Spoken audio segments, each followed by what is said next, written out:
বন্ধুরা, মিথ্যা বলা পাকিস্তানের এমন এক স্বভাব যা তারা কখনোই ছাড়তে পারে না।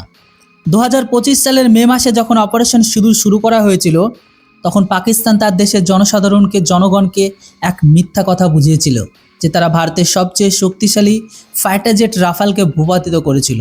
তাদের ডিফেন্স মিনিস্টারকে জিজ্ঞাসা যখন করা হয়েছিল নিউজ সংস্থার সামনে যে হোয়ার ইজ দ্য প্রুফ, উনি বলেছিল সোশ্যাল মিডিয়া।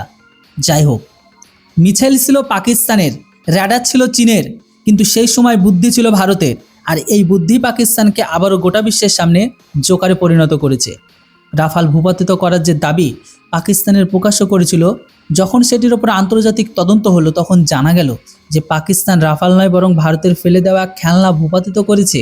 হ্যাঁ, কেননা এই মুহূর্তে জেন্স ডিফেন্স উইকলির রিপোর্ট পাকিস্তানের মিথ্যার ধাজ্জাকে আবারও উড়িয়ে দিয়েছে, মানে এক্সপোজ করে রেখে দিয়েছে।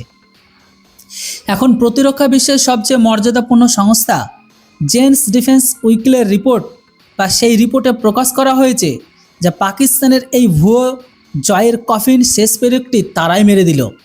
পাকিস্তান যাকে রাফাল ভেবে ধ্বংস করার দাবি করেছিল, আসলে তা ছিল দড়িতে ঝুলানো একটি খেলনা, যা ভারত সেখানে ঝুলেছিল আর পাকিস্তান তাতে ফেসে যায়। আজ আমরা আপনাকে বলবো কিভাবে ভারতীয় বিমান বাহিনী তার অলৌকিক ক্ষমতা দিয়ে পাকিস্তানের র্যাডার, মিসাইল সিস্টেম, তাদের পাইলটদের বোকা বানিয়েছে। ডিফেন্স ইন্টেলিজেন্সের জগতে জেন্স ডিফেন্স উইকলির নামে অত্যন্ত বিখ্যাত।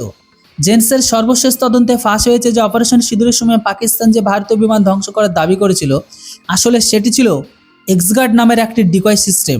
অর্থাৎ পাকিস্তান বাস্তবে রাফাল নয়, রাফালের পেছনে ঝুলে থাকা একটি ছোট্ট বক্সের উপর তাদের মূল্যবান মিসাইল নষ্ট করেছে।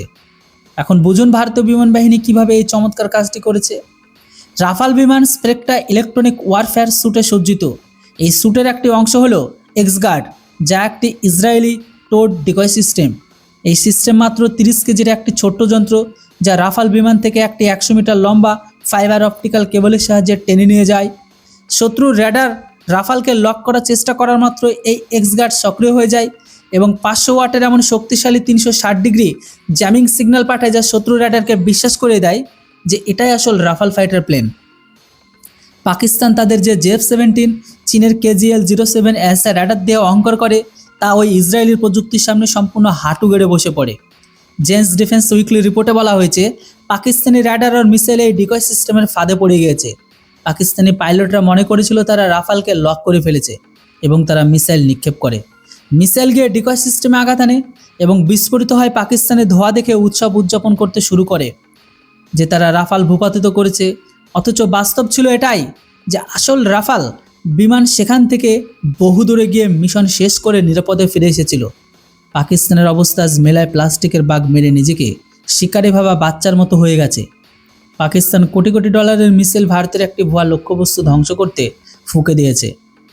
কৃত্রিম বুদ্ধিমত্তা এআইয়ের সাহায্যে এই এক্সগার্ড ক্রমাগত নিজের সিগন্যাল পরিবর্তন করতে থাকে, যার ফলে শত্রুর সেন্সর শেষ মুহূর্ত পর্যন্ত দ্বিধাগ্রস্ত থাকে। পাকিস্তান নিজেই নিজের অপমানকে ডেকে এনেছে। প্রথমে মিথ্যা বলল, আর এখন যখন প্রযুক্তির প্রমাণ সামনে আসছে, তখন পুরো বিশ্ব পাকিস্তানের ওপর হাসাহাসি করছে। এর কিছুদিন আগে অপারেশন সিঁদুরের উপর তৈরি একটি তথ্যচিত্র পাকিস্তান মিথ্যার মুখোশকে খুলে দেয়। যখন ভারতীয় বিমান বাহিনীর পক্ষ থেকে পাকিস্তানে ঘটিত ব্যাপক ধ্বংসলীলার প্রমাণ দেওয়া হয়, আর এখন এটি আন্তর্জাতিক ডিফেন্স উইকলির পাকিস্তানের মিথ্যার পোলকে আবারও খুলে রেখে দিল। অপারেশন সিঁদুর প্রমাণ করে দিয়েছে আধুনিক যুদ্ধ কেবল বীরত্ব দিয়ে নয়, বরং বুদ্ধি আর প্রযুক্তি দিয়ে জেতা যায়। ভারত দেখিয়ে দিয়েছে আমাদের কাছে কেবল বিশ্বের সেরা ফাইটার জেটি নেই, বরং সেটিকে নিরাপদ রাখার মতো সেরা ইসরায়েলি প্রযুক্তি রয়েছে, যার কোনো সমাধান পাকিস্তানে আগামী 20 বছরও খুঁজে বের করতে পারবে না। সব মিলে পাকিস্তানে যে মিথ্যাচার বড়াই নিজ জনগণের কাছে করেছিল যে তারা রাফাল নামিয়ে রাফাল ধ্বংস করেছে, বাস্তবে তারা কেবল একটি ডিকয় সিস্টেম ধ্বংস করেছে, যা ভারতের সতর্কতাকেই তুলে ধরে। জেন্স ডিফেন্স উইকলির এই রিপোর্টের উপর আপনার মতামত কি, তা অবশ্যই আপনারা কমেন্ট বক্সে লিখে জানান। Thanks for watching. Jai Hind, বন্দে মাতরম।